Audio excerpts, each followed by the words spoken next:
Today's video was inspired by a member of my membership group, the Qroo Spanish crew. She asked how to say "if only" in Spanish, as in, if only it would stop raining. If only I had stayed home, I wouldn't have broken my leg. Wishes, desires, and well, regrets. This is the construction I'll be talking about in today's video.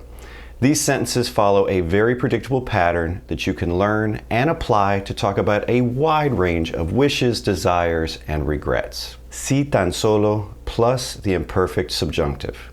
Now don't let the grammatical terms scare you. They are super useful when it comes to learning a foreign language because they're going to tell you what type of word, tense, or mood to plug into these formulas. Think of the subjunctive like this.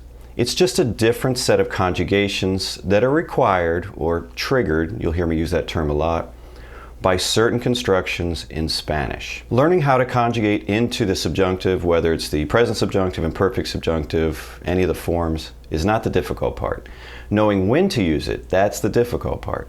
But it's not so difficult if you learn Spanish like this, in a series of patterns or formulas like the one I'm showing you here today. That way you'll be able to make grammatically correct sentences long before you ever develop an ear for the language. Just a quick tip here, if you ever want to see the conjugation of any tense or mood, all you have to do is go to wordreference.com, plug in the verb, and hit this little button that says conjugación, and they're all there, all right?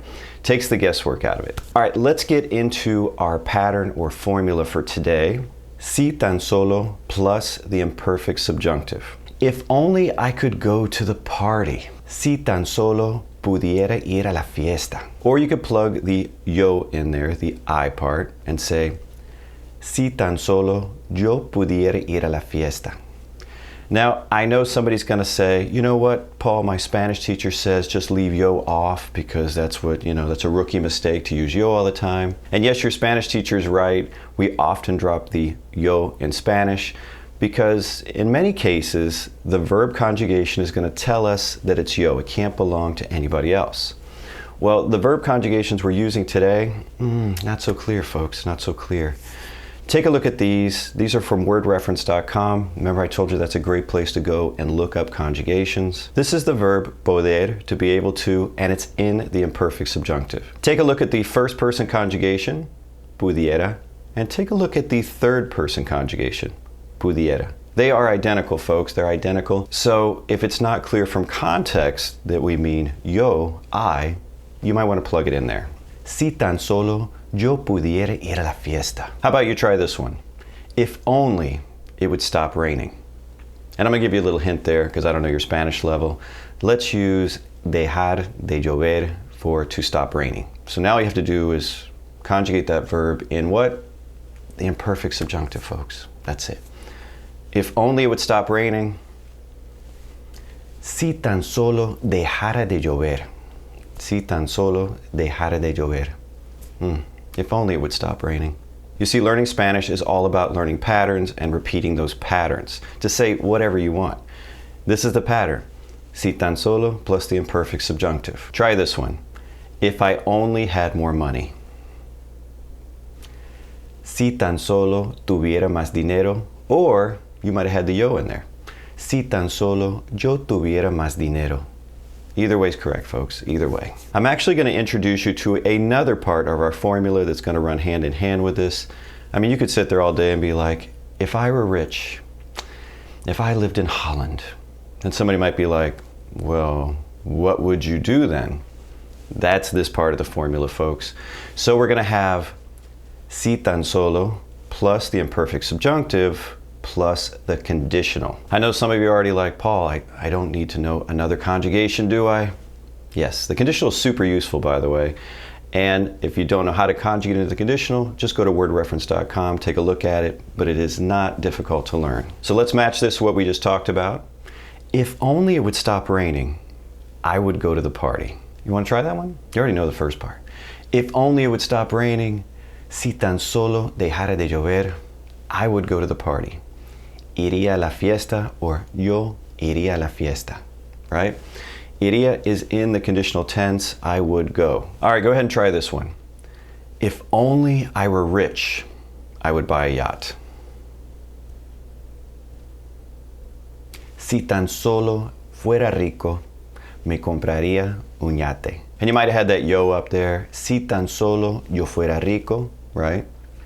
Me compraría un yate. Or maybe you just had compraría un yate. That's fine too. Let's talk about that. Sometimes you're just going to see comprar, to buy, but sometimes you're going to see that pronominal form, that, comprarse, me compro, I buy, or I bought, me compré. What's the difference? It's similar to English. You could use either one. In English, could you say, I bought a yacht? Yes. We're assuming it's for you, but it's not saying who it's for, but we're assuming. Could you say, I bought myself a yacht? Yes. That's the difference here between comprar and comprarse. All right? To buy oneself something, you're making it very specific, and the other one's just saying you bought something. Boy, we just go off in these little tangents and rabbit holes, don't we? I need to stay on track. Let's look at our construction there. It's very emphatic, isn't it? It's like, if only I were rich. How often do we really say that? I mean, sometimes, we really want to put a lot of emphasis, but it's more likely we're just going to say something like, if I were rich, I would buy a yacht. How are we going to do that? Well, we're going to use this exact same construction. I say exact same. We're going to tweak it a little. We're going to drop that tan solo part. Boom. Everything else is going to be the same. We're going to have just si plus our imperfect subjunctive plus our conditional. If I were rich, I would buy a yacht.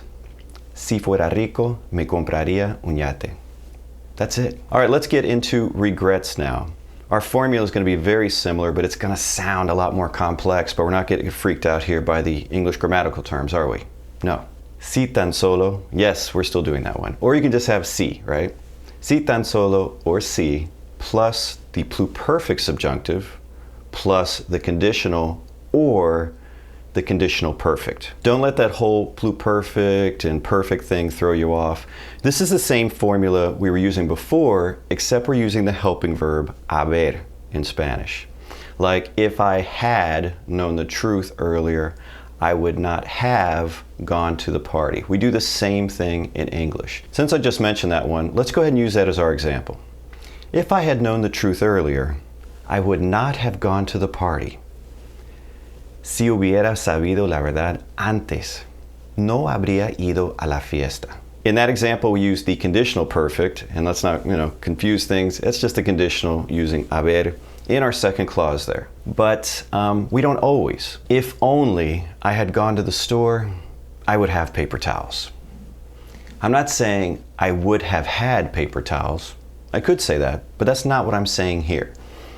So the English is going to tell you what to do in Spanish, all right? So we're not going to be using that conditional perfect because we didn't use it in English. You want to try to translate that one? I don't like to take these away from you. I know some folks like to. And with emphasis, folks. Say it with emphasis.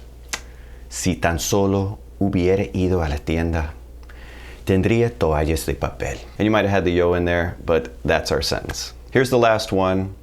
If only you had called, I wouldn't have been so worried. A little coffee on this one. Maybe need more time. Ready? And with emphasis, folks. Si tan solo hubieras llamado, no habría estado tan preocupado. And if you're a female, it would be preocupada. Well, that's it for the video. I hope you enjoyed it. If you did, do me a favor and give it a thumbs up. And if you'd like to see more videos like this, go ahead and subscribe because I have a lot planned for this channel.